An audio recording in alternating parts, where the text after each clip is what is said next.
My parents threw me and my grandma out on Christmas night, straight into a raging snowstorm. They thought we had nowhere to go. They didn't know the quiet old woman beside me was a secret billionaire.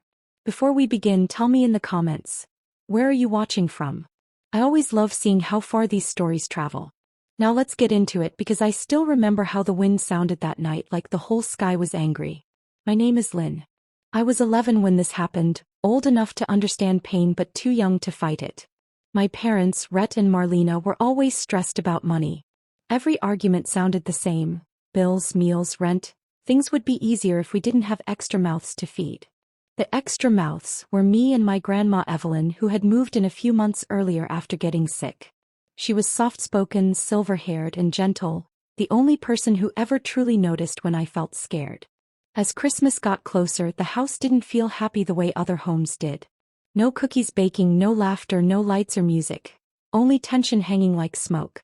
My parents whispered a lot behind closed doors, and every time Grandma coughed, they rolled their eyes like she was doing it on purpose. I watched my mom open online shopping carts filled with gifts for herself, then slam her laptop shut, complaining we were draining her life. On Christmas night, snow hit the windows so hard the glass shook, and the lights flickered like they were afraid to stay on. I wore a red sweater I found in a charity box, pretending it was new, while Grandma softly hummed a carol near the small heater. Suddenly, my parents burst into the room arguing about money again, but this time their eyes were wild and cold. "We're not doing this anymore," my dad snapped.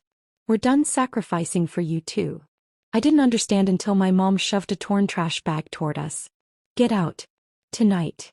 Go stay in a shelter or with some other relatives. We're not your babysitters or retirement home." I froze, thinking she was joking, but she yanked open the door and the wind blasted in, icy needles hitting my face. Grandma tried to speak, but my dad pushed us forward. "You're a burden, both of you." We stepped out without proper coats, boots, hats, or even gloves. The door slammed behind us, lights flicked off, and suddenly it was just me, my grandma, and a world of white spinning like we were disappearing. The front door barely opens before Rhett's furious voice blasts out, echoing into the freezing night. "We're finished supporting you too," he roars, pointing like we were trespassers. Marlena stands behind him, arms crossed, jaw tight, eyes full of disgust instead of concern. Their porch light flickers, illuminating every breath that leaves my mouth like smoke from a dying fire. A ripped plastic bag flies past my feet, landing in a pile of icy powder. Clothes spill out, already damp. My heart drops. "Mom, please," I cry, voice shaking. "It's Christmas. We can talk inside." She laughs dryly like my pain was entertainment. "Talk? Sweetie, you should feel lucky we didn't drag this out sooner." My cheeks burn, not from shame but from the sharp winds slapping against my face. Snowflakes whip sideways, sharp as tiny blades. I try to step closer, but Rhett blocks me with his arm. His eyes are flat, unrecognizable. "Go," he says, like ordering trash to the curb. "We're finished." I cling to Grandma Evelyn's sleeve, voice cracking. "I don't understand." She gently touches my back, steady and warm despite the cold sinking into our bones. "Some hearts freeze long before winter arrives," she says calmly. Her voice doesn't shake, not even once. The wind howls louder, bending tree branches and swirling snow around us like we're trapped in a cruel snow globe. My sweater offers no protection, my fingers already numb. I can barely see through the white haze.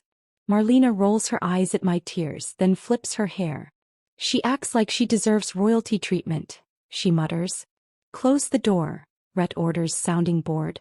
The light behind them casts their silhouettes, like shadows with no soul. I take one final look, hoping, praying, for even the smallest sign of regret. Nothing.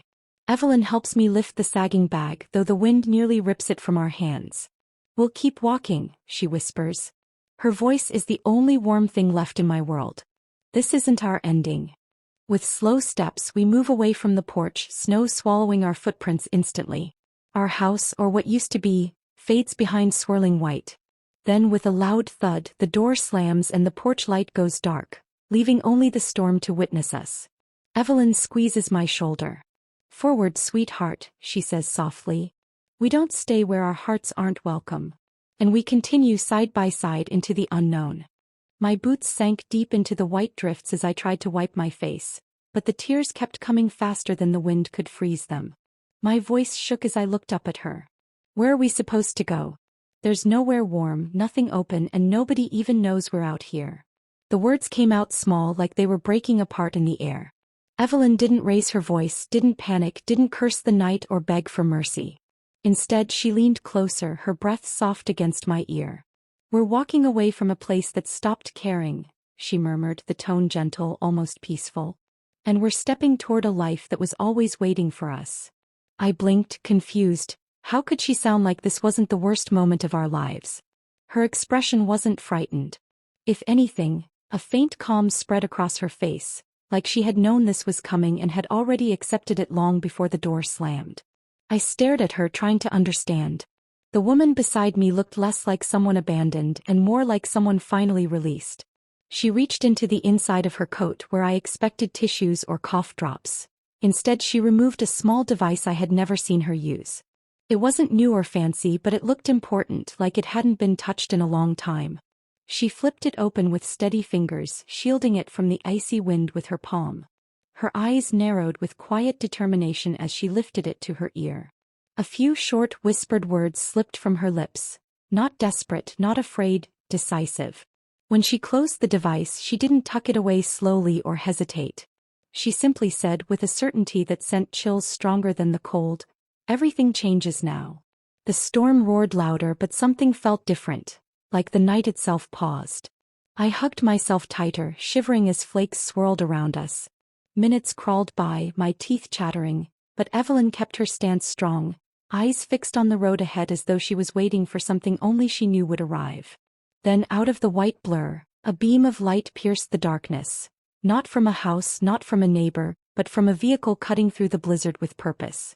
Its engine hummed confidently, tires crunching through the drifts, polished metal glistening even through the snowfall. The sight of it moved toward us with unwavering precision, like it knew exactly where we were. The vehicle halted inches from us, and a tall man in a dark uniform exited with no hesitation, like the freezing air meant nothing. He approached with controlled steps, immediately placing a thick insulated coat around my shoulders, securing it as if he already knew my size. His voice was calm, "You're safe now," before turning to assist Evelyn, offering his arm with practiced respect. She accepted without a tremble, and he guided her into the back seat as though she were someone important, not someone just forced into the cold. I followed, sliding into warmth so intense it felt unreal. The interior smelled like leather and cedar, and heat blasted through vents, thawing my fingers until they tingled. I stared at Evelyn, waiting for her to explain how she knew someone who would drive through a blizzard at night like it was a simple errand. Jonas sat in the front, silent, focused, and professional, like this was normal. My voice cracked. "Grandma, what's going on?" She folded her hands in her lap, exhaled slowly, and then spoke in a tone I had never heard, confident, steady, almost regal. She told me she had once built a series of high-end bakery cafes across several states, known for handcrafted recipes and long waiting lists. She eventually sold the entire brand for a massive fortune, choosing anonymity over applause. My jaw dropped. I had only ever seen her bake small muffins at home. She explained she never shared her financial reality because people had used kindness as an opening to manipulate her. She said certain members of our family had attempted to deceive her in the past, creating false emergencies to pressure her into handing over large sums.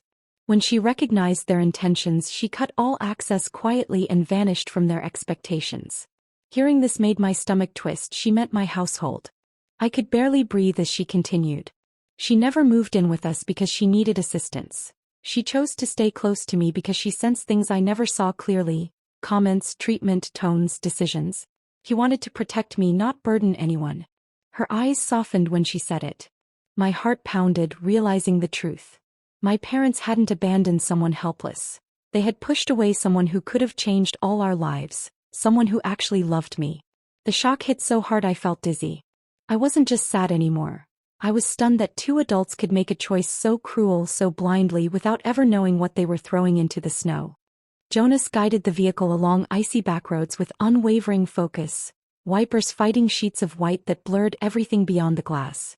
Trees bent under heavy flakes and fences disappeared under mounds of winter, yet he navigated with practiced certainty, turning down long stretches of silent land until tall gates emerged from the storm like something out of a dream. They opened automatically, revealing a drive lined with lanterns glowing through swirling frost. My breath hitched. Nothing about this place felt ordinary. The car rolled to a stop before a wide residence with stone pillars, tall windows, and warm light dancing behind sheer curtains. Jonas stepped out first, helping us inside where heat rushed around us instantly, melting the sting from my cheeks. Thick rugs cushioned each step, and the scent of wood burning somewhere deeper in the house made my shoulders finally loosen. Every lamp cast a golden glow instead of harsh shadows, and distant embers snapped gently from a hearth nearby. I followed Evelyn through wide hallways filled with paintings, soft furniture, and calm silence. A silence that felt comforting instead of heavy. She paused before a door and opened it for me. Inside was a space prepared with a bed layered in blankets, shelves, a desk, and curtains that looked handmade. Even though I had never been here, it felt like someone had imagined what I needed long before tonight. My emotions tangled. Relief, confusion, and something painful twisting in my stomach. I knew they had treated her badly and they didn't care about me either, but a part of me still wished they had chosen differently. I hated that I still hoped for kindness from people who had pushed us away. Evelyn sat beside me on the edge of the mattress, holding my hand gently. She spoke softly, telling me I would learn without fear, rest without tension, and talk to professionals who could help untangle everything inside me. She said I would grow in a place where my thoughts mattered and my future wasn't someone else's burden. Hearing that made something inside crack open. A mixture of relief and anger I didn't know how to handle. I whispered, "Should we make them pay?" Her eyes were calm but determined. "We don't need to chase anything," she said. "Life always brings balance." Outside, winter roared against the walls, but for the first time the storm couldn't reach me. Here there was peace and healing began quietly without permission or announcement. I walked into Grandma Evelyn's old room with Rhett and Marlena trailing behind, curiosity twisting in my chest. The space was so empty it almost mocked us. The bed made perfectly, drawers closed, walls bare. My eyes caught a single envelope on the nightstand. Marlena snatched it up, her fingers shaking like she'd found a secret treasure. I watched as she ripped it open, expecting papers, statements, something that would confirm her suspicions. But all it held were her medical instructions and a short note. "I chose to leave. Nothing is owed. Take care of yourselves." I could see Rhett freeze, staring at the note as if it might rearrange itself to show hidden wealth. "She didn't take anything?" he mumbled, scanning the room again. Marlena's scoff made my stomach tighten. "Empty-handed," she said sharply. I felt a pang, remembering how little they had valued us, how much they thought they deserved. Days passed and the whispers began. People mentioned seeing a sophisticated older woman touring properties, signing deals, buying land quietly. Marlena's eyes lit with something I recognized all too well. Obsession. "She's hiding it," she muttered to herself one evening while pacing, hands fisting at her sides. "There's no way she left with nothing." I stayed silent, my heart tightening as I realized how quickly greed could cloud judgment. I watched Rhett begin to mirror her thoughts, his gaze shifting whenever the conversation turned to money or property. Maps appeared on the counter, scribbled notes littered the kitchen table, and hushed phone calls filled the nights. They were planning, scheming, convinced Evelyn had something they could take. Every mention of her name, every rumor they heard, fueled the fire, and I could feel my stomach knotting with disgust and fear. It was strange watching them, knowing what I knew about her, that she had left by choice, that she had given me a life without needing to fight for it. Yet here they were, consumed by imagined injustice, turning their disappointment into entitlement. I stayed quiet, observing, realizing that they would never understand her generosity, and that no amount of scheming could undo the mistake they had already made by pushing us out. I felt a mix of anger and relief. Anger at them, relief that I was no longer in their hands. We pulled into the small town to pick up supplies, the SUV crunching through layers of snow left behind by the storm. I stepped onto the icy sidewalk, shivering but relieved for the brief pause from the estate's quiet, knowing we had warmth waiting inside. Evelyn followed calmly, her boots making steady prints beside mine, the air still thick with snowflakes drifting lazily from gray skies. Suddenly movement caught my eye. From behind a parked delivery truck, Rhett and Marlena stormed forward, faces red and mouths moving too fast to follow. Stop being selfish. Pay what you owe. Marlena yelled, her voice cutting through the air like glass. My stomach lurched and I froze in place, panic gripping every part of me. Evelyn didn't flinch. She stepped in front of me, hands slightly raised, eyes steady. Her calm was almost unreal, a shield I hadn't known she possessed. The snow swirled around us, but she seemed untouched by the storm, as if the world itself had slowed down for her control of the moment. Rhett lunged, grabbing my sleeve roughly. I gasped, the icy metal of my coat sleeve biting at my skin. Before I could react, Jonas moved. He positioned himself between us and my parents, voice low but firm, warning them back. I clutched Evelyn's hand, heart hammering in my chest. Her gaze met theirs, cold and unwavering. The moment you threw a child into a blizzard, you forfeited every right to her, she said. The words cut deeper than the wind ever could, final and undeniable. I felt a strange mix of fear, relief, and awe as they faltered, hesitation flashing across their faces. I realized then that they weren't just angry or demanding, they were powerless in this moment. Evelyn's presence, steady and unwavering, created a space where I could breathe despite the snow swirling around us. Jonas kept watch, silent and imposing as my parents glared, sputtering threats that sounded hollow against her certainty. I stayed close to her, realizing more than ever that this woman who had been gentle and quiet could protect me like no one else. The cold air stung my cheeks, but it no longer felt threatening. We were standing together, unshaken, while behind us, the storm continued its quiet assault on the town, powerless to touch the sanctuary Evelyn had created.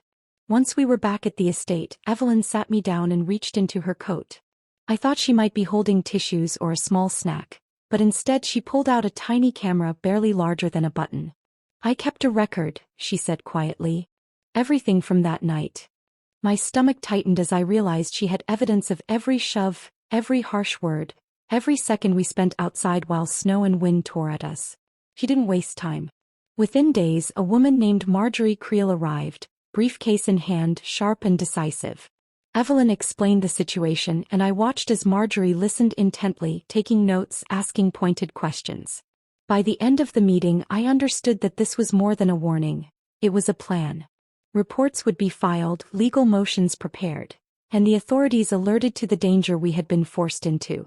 Rhett and Marlena, meanwhile, continued their futile search for Evelyn, unaware that their actions were now documented and under investigation. Notices arrived quietly at their home. Overdue bills, unpaid loans, and court inquiries. I overheard Evelyn explaining to me that their negligence and endangerment were no longer just family disputes. They were official records. The weight of it settled on me, but instead of fear there was a sense of relief. I learned that guardianship papers were being filed immediately, ensuring I would remain protected and cared for, free from any claim my parents might try to make. I could finally let go of the anxiety that had shadowed me for so long. Evelyn's careful planning and legal precautions had created a wall I knew no one could breach. For the first time in my life, I felt a kind of security I hadn't imagined possible. The storm outside could rage or fade, the world could shift unpredictably, but within these walls I was safe. I could think, breathe, and begin to imagine a future without fear. I realized how completely everything had changed. The people who had once held power over me now had none, and I was no longer at their mercy. For the first time I felt free.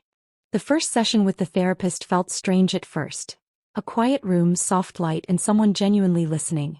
I spoke haltingly at first, words catching in my throat, but slowly I began to unravel the knot of blame I had carried for years. Each sentence I spoke, each tear I shed, chipped away at the guilt I had held about being too much or not enough. Bit by bit I realized the truth. The fault had never been mine. Outside of sessions, I found myself drawn to an after-school art group. The children there laughed easily, shared brushes and colors, and didn't judge when my sketches came out messy or uneven. For the first time, I felt the thrill of companionship, genuine connection that wasn't tainted by manipulation or fear. Their energy was infectious, and I started to believe that friendships could be safe, that trust didn't have to come with strings attached. Evelyn took on her own lessons, quietly guiding me through skills I had never imagined. She taught me how to manage money, how to plan for my future, how to cook meals that nourished both body and soul. She helped me see my own value, reinforcing that independence wasn't frightening but empowering. Slowly, I began to stand taller, feeling capable in ways I hadn't before. Evenings at the estate became something I looked forward to. The fireplace crackled warmly, filling rooms with light and soft shadows. Meals were prepared with care, never rushed, never criticized. I learned to savor the quiet, to enjoy simple routines, and to feel the contentment of a home built on safety instead of fear. One night, I sat close to Evelyn, tears streaming down my face. She wrapped me in her arms, whispering gently, "Everything I have will one day be yours." I clutched her tightly, a mixture of relief and joy flooding through me. I realized I had finally found the family I had always longed for, one that nurtured me, protected me, and believed in me without hesitation. For the first time, I felt anchored, loved, and truly at home. Weeks passed, and the winter light had softened when I saw them approaching the estate gates again. Rhett and Marlena trudged through the lingering snow, their clothes ill-fitted, faces drawn tight with frustration and desperation. I could see the weight of unpaid bills in the slump of their shoulders, the anger in their clenched fists. They called out, voices raised, attempting to guilt Evelyn. "Family should share," Marlena shouted, her words dripping with entitlement, while Rhett gestured wildly, like waving would summon what they thought was owed. I stayed behind Evelyn, gripping her hand, heart thundering in my chest, but a strange calm settled over me. This time I didn't hide. I stepped forward, boots crunching softly in the snow, feeling every nerve alive. My eyes locked on them and I spoke clearly, letting the winter air carry my words. "You left me in a snowstorm. You don't get to ask for warmth now." Shock flickered across their faces, disbelief replacing the arrogance they carried before.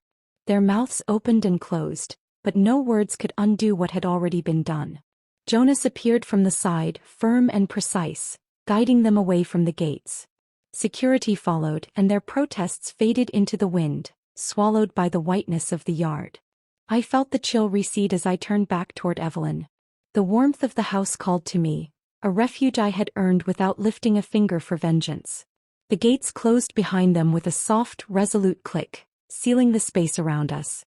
I inhaled deeply, tasting safety for the first time, and allowed the tension I had carried for so long to release in a sigh. We walked slowly toward the entryway, Evelyn beside me, quiet and steady. The glow from the windows spilled onto the snow, painting golden paths across the yard. I glanced at her and realized fully that everything we had endured had led to this. A life untouched by their greed, a home untainted by their cruelty. As we stepped inside, the door closed gently behind us. Warmth enveloped me immediately and I finally felt whole. The storm outside no longer mattered. The world beyond the walls could rage as it pleased. Inside I was safe, protected, and unbroken, and nothing they could do would change that. Do you think I did the right thing by staying with Grandma Evelyn and never looking back at my parents, or should I have given them another chance? I'd love to hear your thoughts in the comments. If you want more stories like mine, make sure to subscribe and turn on notifications.